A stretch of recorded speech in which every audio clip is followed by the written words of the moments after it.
This video is brought to you by Established Titles. Jordan Peele is simply an amazing filmmaker. This man just keeps cranking out mind-blowingly original horror films, establishing a crystal clear perspective while continuing to surprise us. Which is why Nope was my most anticipated film of this year, and I cannot believe it actually lived up to my expectations. This is one of those movies where it's best to go in knowing nothing, and while I'm going to do my best not to spoil the film, if you haven't seen it yet and want to go in completely blind, watching a video on this movie is probably not the best idea, but you should definitely come back after you watch the movie. The idea of writing about Nope is extremely daunting because where the hell do you even start with a movie like this? Similar to Us, Peele isn't just talking about one idea in this movie, there's a lot to be dissected from it, but in my opinion, Nope, more than any of Peele's previous efforts, succeeds in wrapping all the themes under one umbrella. It isn't necessarily the kind of movie where you're like, it isn't about that, it's about this. No, it can be about all kinds of things at the same time. It can be about grief, and it can be about race, and it can be about filmmaking, and it can be about animals. The film never feels like its plate is too full. Every scene is handled with the utmost care. Every detail, every prop, every shirt, every location, every light is carefully decided on. If you want to see a movie with a director that's in complete control of his vision, look no further than here. Peele isn't just creative in a way that makes for ridiculously entertaining cinema, he's creative in a way that lights a fire under your ass. And I don't mean that just in the blips of ideas he uses, like using clouds, or using cameras in unexpected places, or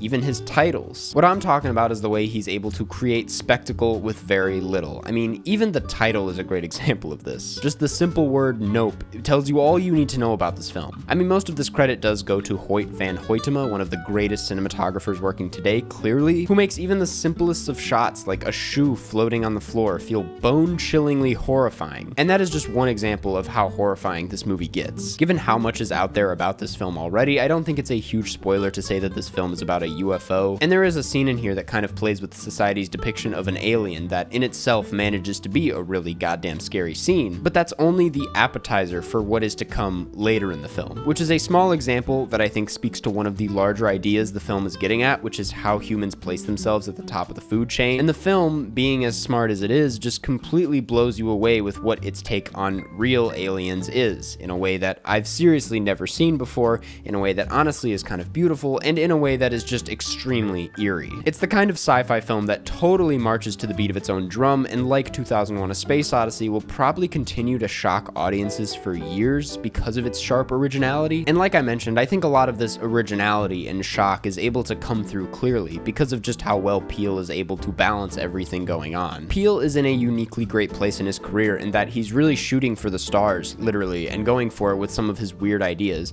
and I do not know a filmmaker with the kind of trust that he has. Like, not just a core fan base, but like most people have a lot of trust going into Jordan Peele movies, that he's going to deliver something really striking, which is so cool to have a blockbuster filmmaker get weird. That's rare and very exciting to watch. It's crazy the kinds of things you can get away with when you're established, which reminds me, I want to thank this week's sponsor, Established Titles. Established Titles is a project based on a historic Scottish custom where landowners are referred to as lairds, or lords and ladies in English. They allow people to buy as little as 1 square foot of dedicated land so that they can call themselves a lord or a lady. And the best part is that they're committed to planting a tree with every order. Title packs give you at least 1 square foot of dedicated land on a private estate in Edelston, Scotland, and an official certificate with a crest. Your certificate features a unique plot number with which you can see the exact location of your land. And like I said, they plant a tree with every order and work with charities like One Tree Planted and Trees for the Future to support global reforestation efforts. It makes for a great last-minute gift for your loved ones, and they even have couple packs that come with adjoining plots of land. As mentioned, you could officially change your name to Lord or Lady and get it on your credit card, plane tickets, etc.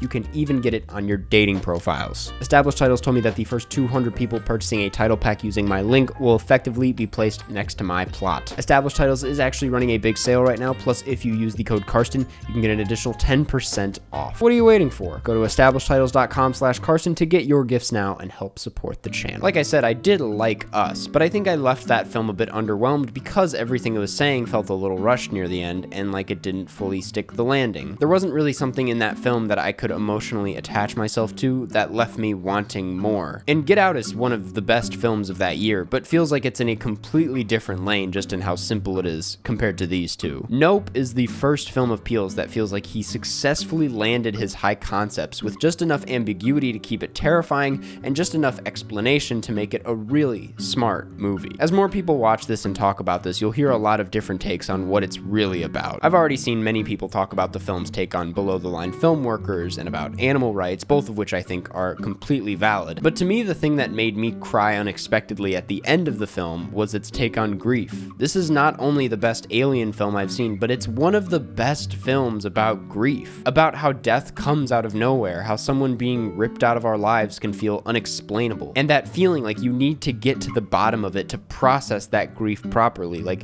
you need to solve the thing that took that person away from you. Literally the act of getting picture proof that something or someone did this to the person you loved, and you need to visually see it. I think the film's portrayal of death is simply one of the coolest and most creative I've ever seen, and is just a great example that film can come around and completely redefine your perspective on something. We haven't even gotten into the performances of the film, which are perfectly acted from literally everyone. I've said it before and I'll say it again, I think Daniel Kaluuya is my favorite actor working today. I have yet to see a performance from him that didn't blow me away. He remains so reserved in this movie and knows exactly when to break out of that, knows exactly when to do comic relief, and has the perfect leading man screen presence. Just a perfect performance through and through. Keke Palmer's performance is just buzzing with energy. She brings a grounded comedic aspect to the film that is extremely necessary, while also coming in with a dramatic edge near the end of the film. Both her and Kaluuya nail the brother-sister dynamic that will bring you to tears by the end of the film. I have not believed a sibling dynamic like this in a while. And then there's everyone else. Stephen Yeun, Brandon Perea, Michael Wincott, Jacob Kim, everyone delivered. I really don't know why Barbie Ferreira was pitched as part of the main cast. It was more like a cameo, but as a whole, amazing cast. I loved the old school score to it. It's one of the many aspects of the film that reminds me of a classic Spielberg film. It plays into an older Hollywood style while subverting those tropes at the same time. The soundtrack is perfectly crafted. It just feels amazing to have a summer blockbuster feel